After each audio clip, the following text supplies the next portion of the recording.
Marcus had held the door open for her once, in a financial aid line on an unremarkable Tuesday, and had never stopped. He held it through thin-heeled shoes and laundromat quarters, through a sagging mattress and a radiator that complained through winter, through late nights she didn't come home, and explanations he chose to believe because the alternative required a grief he wasn't ready to carry. He held it when she asked the question over pasta, the one that rearranged the room without touching a single piece of furniture. He held it through yellow legal pad rules and midnight texts and a hotel stay explained as responsible. He held it through Hannah, who laughed like something clean, and through the slow, terrible realization that he had confused endurance for love and waiting for loyalty. He held it all the way to a parking lot outside a counselor's office, where Elaine told him about Nathan's words coming through an office door left not quite closed, a manageable distraction, working it through his system. And Marcus understood, finally, that some doors are not worth holding. That night, he stood in the dark hallway of the house they had built together and turned off the porch light. Not in anger, not in surrender. In the quiet, irrevocable dignity of a man who had given everything he had, confirmed it was enough, and chosen, for the first time in longer than he could measure, to give it to himself. Marcus and Elaine found each other on an unremarkable Tuesday that turned out to matter enormously. They were both freshmen at a state university in Central Texas, waiting in line at the financial aid office with identical expressions of quiet anxiety. He held the door open. She said thank you without looking up from her papers. By the time they reached the counter, they had exchanged names, hometowns, and the particular nervous energy of being the first in their families to attempt a 4-year degree. They were built from similar material. Both worked part-time jobs that wore the heels of their shoes thin. Both operated on budgets where a $2 price increase at the cafeteria required genuine reconsideration. They studied in the noisy student commons, sharing a battered thermos of cheap coffee and trading handwritten notes when one of them missed a lecture. Their first real date was tacos from a street vendor near the athletic fields. They sat on a curb, ate slowly, and talked until the vendor packed up and left. What made the connection feel different was the absence of performance. Marcus liked that Elaine noticed small things. She liked that he actually fixed problems rather than simply describing them. During a final exam week that coincided with a dormitory power outage, they finished papers by the light of a camping lantern she happened to carry. When electricity returned at dawn, she pressed her hand over his and said quietly that she thought they made a good team. That sentence settled somewhere in his chest and never quite left. They married 2 summers after graduation in a small church with creaking pews and chipped paint on the windowsills. The honeymoon was 3 nights at a lakeside cabin reserved with a coupon and a cooler packed with sandwiches. No grand destination, no elaborate production, just the 2 of them and a borrowed canoe and the shared understanding that this was already sufficient. Their early years had the texture of building from nothing. First apartment with a radiator that protested through winter, first car breakdown that required hours on hold with an insurance representative, first Christmas tree that shed its needles within 2 days of purchase. They assembled routines that held. Sunday pancakes with whatever fruit was reduced at the market, payday pizza from the place with the torn booth cushions, evening walks around the block with cooling cups of gas station coffee. People sometimes asked whether they regretted skipping the exploratory years of early adulthood. Marcus and Elaine would exchange a look that was not quite a smile and not quite a shrug, and they would say, no. They meant it. There was a clean certainty in what they had, a steadiness that felt like the opposite of deprivation. In the evenings, listening to the dishwasher's cycle through its routine, Marcus would think that this was what unspectacular success looked like. Quiet and sufficient and real. He did not know yet that certainty, held without maintenance, can become the easiest thing in the world to lose. He did not know that a question asked over pasta could rearrange an entire house. He did not know that the word yes, spoken in the wrong moment, carries weight that lasts far beyond the conversation.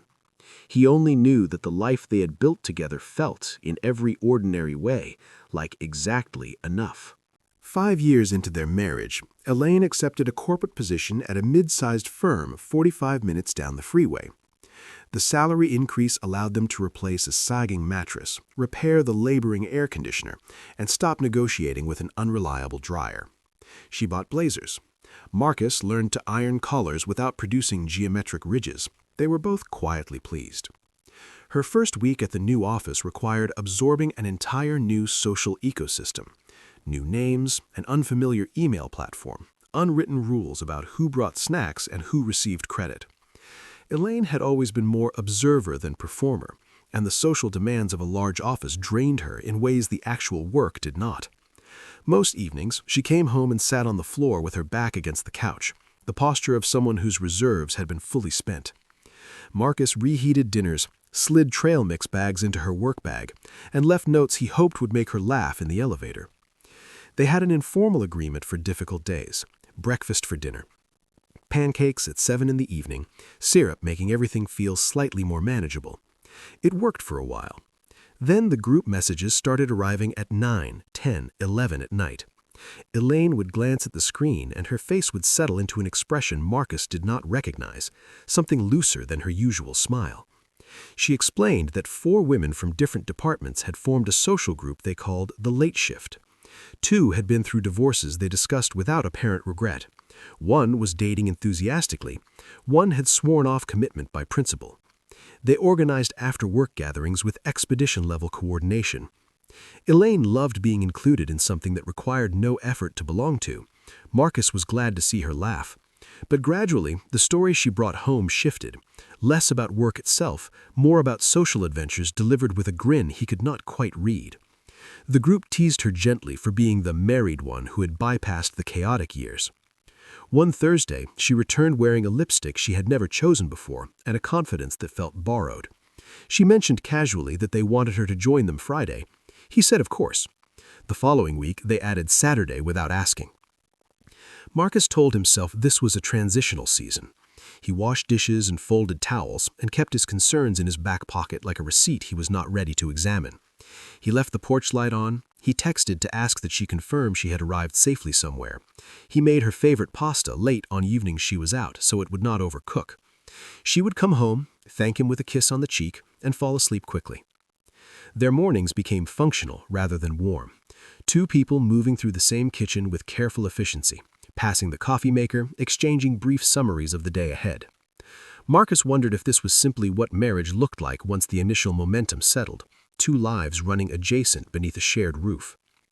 The first night she did not return until nearly dawn. She told him her phone had lost its charge. He received the explanation without argument. Something in him noted it without fully accepting it, the quiet way you register a sound in the dark and choose to decide it was nothing. There is a specific kind of loneliness that does not announce itself.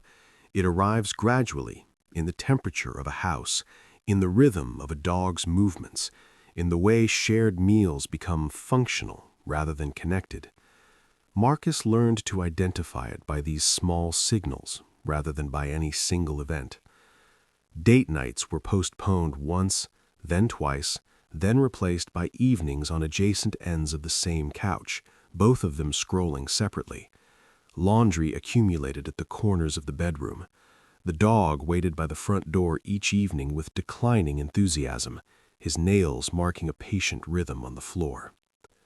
Marcus had grown up in a household where monitoring was expressed as care, where his father tracked mileage and his mother cataloged expenses. He had promised himself he would not replicate that dynamic in his own marriage. So when Elaine's calendar expanded and her evenings extended, he breathed and waited rather than asked and pushed. He left the porch light on. He texted to confirm she had arrived at destination safely. He made pasta at 9 on the nights she was out. She thanked him with a brief kiss and fell asleep within minutes of arriving home. Their mornings became polite. 2 people navigating a shared kitchen with the careful efficiency of colleagues. Marcus wondered, in honest moments, whether this was simply the texture of long partnership, or whether something was actually missing. He tried to raise the subject one evening. She laughed it off and told him not to be dramatic. He swallowed the word and let it settle somewhere it would eventually harden. The closeness that had once found them without planning slowly receded, the kind that does not need a calendar, a look across the room, a Sunday afternoon that drifts into evening without requiring coordination. That current went quiet. She stopped initiating. He stopped asking. They became careful tenants of the same square footage, considerate of each other in the way that people become when warmth has been replaced by awareness. He bought heavier curtains and a scented candle and new bedsheets. They attempted a date night at a restaurant downtown and spent half of it on their phones and the remainder discussing where to park. When she came home late and he asked how she was, she said tired or mentioned a headache, and he nodded and felt the hollow in his chest expand slightly. The particular ache of wanting the person who is physically beside you is one of the quieter available cruelties. The night he reached toward her and she shifted away and said to try again tomorrow, he lay awake listening to the house settle and understood that tomorrow had been arriving and departing for weeks without either of them naming it. Around this time, the name Nathan entered their conversations, mentioned the way you mention weather, casually, without apparent awareness of the weight it carries. Nathan was the new department manager, a person who resolved vendor problems and navigated spreadsheets efficiently. Elaine described his composure with a warmth in her voice that had not recently been directed at Marcus. He noticed. He filed it carefully. He told himself it was professional admiration, and that professional admiration was both normal and unremarkable. He was not entirely wrong. He was also not entirely right. The question arrived over pasta on a Wednesday evening. Elaine asked it the way someone asks about weekend weather, without apparent awareness that it carried weight. She wanted to know whether Marcus had ever regretted skipping the exploratory years, whether he had ever wondered what it might have looked like to date more broadly before settling into commitment.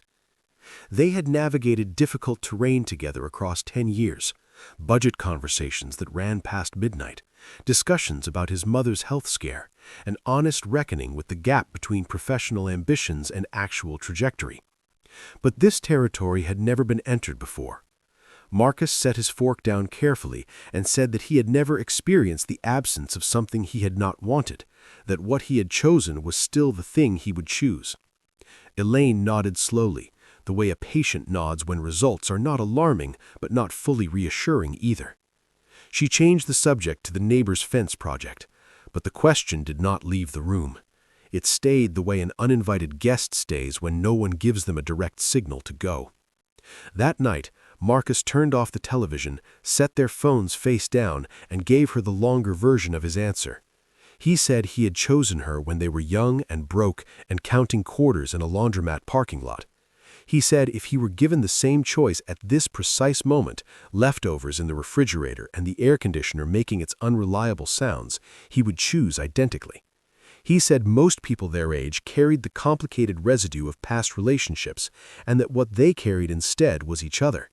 She listened with her arms crossed, then uncrossed. She said she believed him. Her voice had a careful quality.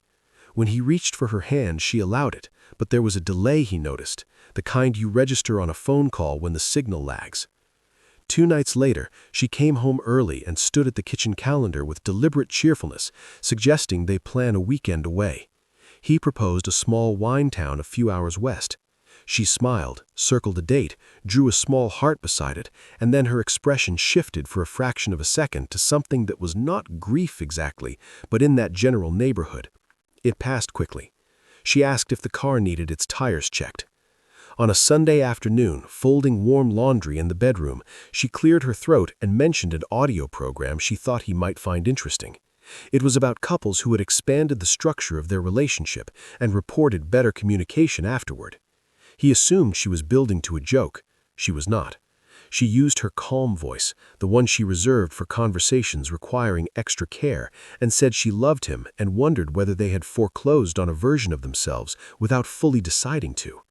Making room for exploration together, she suggested, might be safer than leaving it unspoken and unmanaged. The room tilted. He recognized the specific sensation of a conversation that has no breaks and no reverse. He asked whether this was about Nathan. She blinked as though he had turned on an overhead light without warning. She said no. She said this was about them, about preventing a resentment she could feel forming at the edge of her satisfaction. She used words like curiosity and growth. He heard words like vacancy and exit. Marcus said no. He said it deliberately 3 times, the way you board windows before a storm. Elaine did not argue. She sat with his refusal, which somehow felt louder than any counter-argument. The ice maker ran. The air conditioner sighed. He could hear his own pulse in his ears. She returned the following evening with research organized on her phone. Articles, a structured notes list, terminology about shared agreements and radical transparency. She said this was not cheating, it was honesty with architecture. He said those phrases sounded like software features rather than vows. She said she was not trying to dismantle their life. She wanted to locate the version of them that was not operating from fear. Her logic, navigated together, it stays visible and manageable. Left unaddressed, it finds expression in the dark anyway. She promised again that Nathan was not the subject. Marcus sat with the full weight of the situation. He imagined her pursuing this without his awareness, interpreting his silence as permission. He imagined learning about it later with less information and more collateral damage. Neither scenario produced an outcome he could accept. He said that if it was going to happen, it would happen with defined terms and with his full awareness. Her posture changed, relief mixed with something he could not precisely name. They drafted a list on a yellow legal pad that night. No bringing anyone to their home, no involvement with colleagues in Elaine's professional chain of command, no overnight stays elsewhere, shared calendar updates required, mandatory disclosure on scheduling, a single word, read, that would stop everything immediately if either partner reached their limit, monthly sessions with a counselor, no disparaging comments about each other to outside parties, rings stay on, health screenings stay current. She added one item in her own handwriting at the bottom and underlined it twice, no hidden information. They both signed the page and placed it under a decorative magnet from a roadside stand they had visited years earlier. Marcus photographed the agreement because he did not entirely trust paper to survive the moments when it would be most needed. The house felt different that night, as though furniture had been shifted by a small but noticeable increment, small enough that you might not notice immediately, large enough that you would stub your toe in the dark. They went to bed early and did not reach for each other. That was the first rule they broke. Looking at the yellow page afterward, Marcus understood that he had not agreed because he wanted this. He had agreed because the alternatives looked worse. He had agreed because silence had already proven insufficient. He had agreed because he was still, underneath everything, trying to protect what they had built rather than accept that it was already damaged. The rules looked orderly on paper, precise and reasonable, written in his clearest handwriting with her addition underneath in her rounded script. He had written similar lists before, hardware store inventories, home repair sequences, things that could be checked off and confirmed complete. He understood, without yet being able to articulate it fully, that the items on this particular list could not be checked off. They could only be honored or violated, and honoring them required genuinely wanting to, which turned out to be a very different kind of requirement than the act of writing them down had implied. Elaine moved quickly, the way people do when they've been holding a plan in reserve longer than they have admitted. Social evenings became solo evenings. Solo evenings became dinners with a contact from accounting whose name appeared in her calendar with increasing frequency. She shared her location, kept the schedule updated, sent brief messages when she was heading home. The first night she stayed out past 2, she sent a cheerful punctuation mark by text. Marcus stared at his phone until the screen went dark. Saturday mornings she made pancakes with the ease of someone who had slept soundly. A week later there was a concert, then a rooftop gathering, then a hotel stay because she had been drinking and chose not to drive, which was responsible and also terrible in the way that reasonable explanations sometimes are. He walked the dog, he washed the sheets. He repeated to himself that adults make informed decisions and that this had been agreed upon. He tried. A colleague invited him to a networking event at a renovated industrial space with specialty beer and exposed brick. He wore the right shirt, rehearsed small talk driving over, and resolved to participate fully. He met a teacher who hiked on weekends, and a nurse who followed forensic podcasts, and a real estate agent who could calculate mortgage rates with genuine enthusiasm. When the agent briefly touched his arm in the casual way people do at loud gatherings, his body registered it the way a borrowed coat registers cold, technically functional but fundamentally off. He paid for his drink and left, apologizing to no one specifically. 2 weeks later, he tried again. Coffee with a woman who appreciated old cinema and drove a sensible car. She was genuinely kind. They hugged goodbye in the parking lot. He sat in his truck afterward and pressed his palms against the steering wheel until the texture left marks. It was not judgment preventing him from moving forward. It was grief dressed in good manners. Then there was Hannah. He had not been looking for Hannah. He had been standing near the water station at a networking event, doing his best impression of someone who attends such events voluntarily, when he heard her laugh. Not dramatic, clean. Her name tag read Hannah in quick, tilted letters. Black blazer, white sneakers, hair loosely arranged as though she had not spent excessive time on it. She asked whether he was there for the presentation or the free snacks. He said both in that order. She said he would regret the snacks. They talked for the duration of the event without making a decision to. She had relocated from Korea, had learned Texas summers through direct experience rather than preparation, and still preferred them. When the speaker used corporate terminology, she leaned slightly and said the word owed her a formal apology. He laughed, the kind that catches you off guard and briefly dissolves whatever you were carrying. At the end of the evening, she held up her phone and asked if they could exchange contacts because she was still mapping the city. He typed his number in with hands that remembered when certainty felt simple. Driving home, he did not turn on the radio. He let the silence stay, which was its own kind of answer. They met for coffee near both their offices, a small place with chipped mugs and a line that moved at an unhurried pace. Hannah had learned English from television reruns and small-town librarians, a combination that gave her speech an unexpected precision. Marcus had learned patience from a carburetor that refused to cooperate across 3 separate repair attempts. They traded these origin stories without competing or performing. When she asked about his marriage, she did so without pressing, and he answered without requiring full armor. He described it as a difficult season.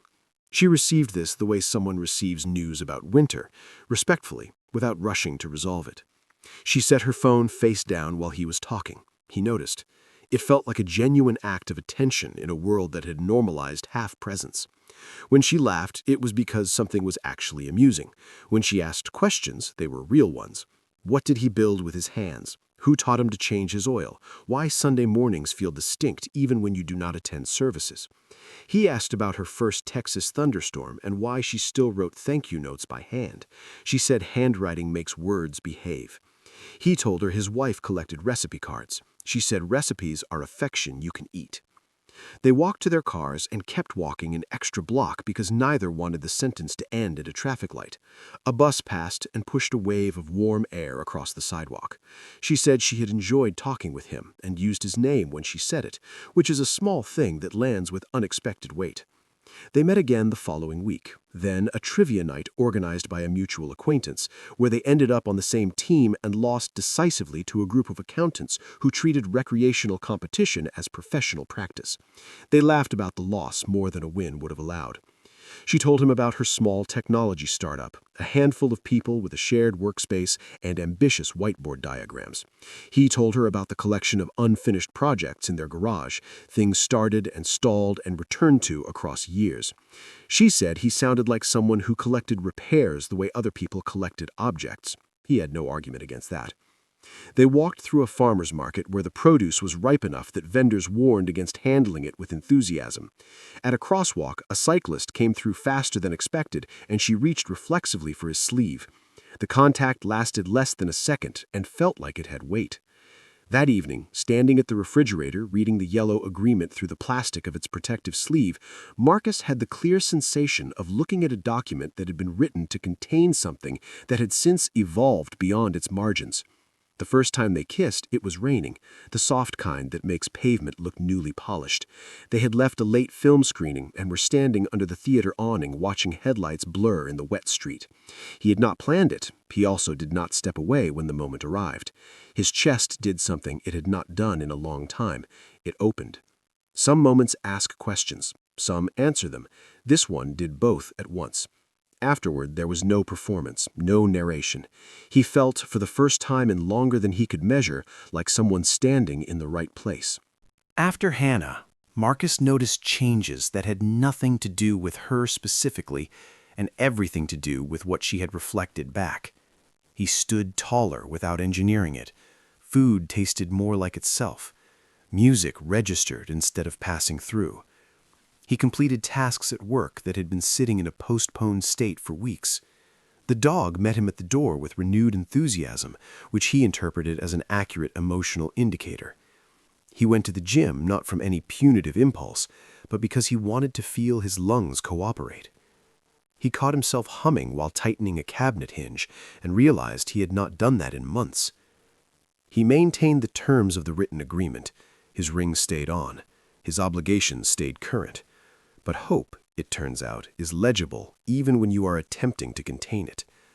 Elaine noticed. She observed that he groomed more carefully before weekends and had changed his cologne without mentioning it. She registered the quality of how he checked his phone, not frequently, just softly. Her response was to recalibrate her own behavior. Dinners appeared with new regularity: pot roast, organized pantry shelves, washed baseboards. She laughed at his older jokes without checking her phone. She set the table with cloth napkins, lit candles, played the playlist from their wedding reception as though music could function as structural repair. She appeared at his office with a bag lunch and a handwritten note that said she was proud of him. She had parked in a space she was not authorized to use and appeared unconcerned. He wanted to receive it all with gratitude, but he understood, sitting across from her in the courtyard shade, that love is not a checklist, and a checklist is not love. Her urgency felt borrowed, as though she were performing a version of their marriage she had located in memory and was attempting to recreate through repetition. He saw the effort. He also saw what was driving it. One morning over coffee, he asked directly what had changed. She said she wanted to demonstrate that she loved him, that she was happy with what they had, that they could still be themselves if they chose to focus on each other. The words were correct. The context surrounding them was not. He looked at the rules on the refrigerator, the late nights, the hotel explanation, the name Nathan passing through their domestic space like an unacknowledged draft. He asked whether proving love required supporting materials. She said no, that the effort was for herself as much as for him, a way of remembering who they were. Something in him made a sound like a door closing without being slammed. He asked directly about Nathan. The name settled between them like a dropped coin on a hard floor. She said he was being unfair, that she was trying to reconnect and he was choosing to treat it as accusation. He said patience was not the same as permission. He asked whether closing the arrangement meant closing that particular channel as well. She said there was nothing open there, that it had been a mistake she had already moved past. He watched the story reorganize itself in her expression, the way someone rearranges a room while you watch and expects you not to notice. Counseling felt like bringing a car with an unfamiliar rattle to a mechanic and hoping they could hear it too. They sat on a new couch that had not yet absorbed any history. The counselor had patient eyes and the quality of stillness that comes from years of witnessing what people do to themselves and each other. She asked for the broad outline. Marcus offered landmarks. Elaine filled in surrounding geography. His hands would not stop folding the corner of a tissue into smaller increments. The counselor said they would start with what happened, then what each of them felt, then what they feared. Elaine admitted to restlessness and quiet anger at the ordinariness of routine. Marcus admitted to going numb while managing his reactions. At the second session, Elaine spoke first. She named a phrase she had been carrying quietly since early adulthood, the sense of having missed something.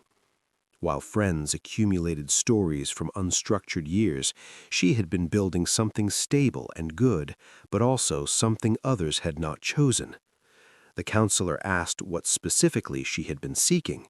Elaine said, confidence, not other people, but evidence that she could be chosen in a room full of alternatives. Marcus heard this and accounted silently for the thousands of times he had already chosen her, in small ways and large, and how apparently none of that arithmetic had registered as the proof she needed. They unpacked the friend group next. Elaine described them charitably, then accurately. 2 wore their divorces as credentials. 1 pursued connection with the intensity of someone fleeing silence. 1 preferred the experience of stories over the reality of stability. They fed Elaine sentences that sounded like liberation, but functioned as permission. The counselor drew a triangle on her notepad and labeled the 3 corners: desire, commitment, honesty. Remove any one, she said, and the shape collapses. She asked them to name 3 shared rituals they had abandoned. Marcus said Sunday pancakes, evening prayers, walking the dog together after dinner. Elaine added weekly calls to his parents, Thursday budget reviews, finishing shows they had started together. The counselor said the sentence that remained in the room after the session ended: open arrangements can succeed when both partners share the same intentions and protect each other through the process. She looked at them carefully. You 2 did not share the same intentions, she said, and you did not protect each other. In the parking lot afterward, Elaine leaned against the car like someone who had finished a race and was not sure they had crossed the right line. She said she meant it when she promised to close the arrangement. Then she told him she had seen Nathan twice since making that promise. Coffee that extended into dinner during which they had held hands across a small table. She had told herself it did not constitute a violation because she had disclosed her confusion to Marcus. That logic, she said quietly, did not hold. Marcus looked at an oil stain on the asphalt that resembled the outline of a state he had driven through once and said nothing for a long moment. She kept talking, filling the silence, saying she wanted to want to stop, but that momentum has its own mass. Marcus said when she paused that being sorry required being sorry without condition. She nodded. They got in the car and drove home in the dark, with the radio off and the windows down, the night air moving through the vehicle like something that had somewhere better to be. The final session had the weight of a verdict both parties already understood.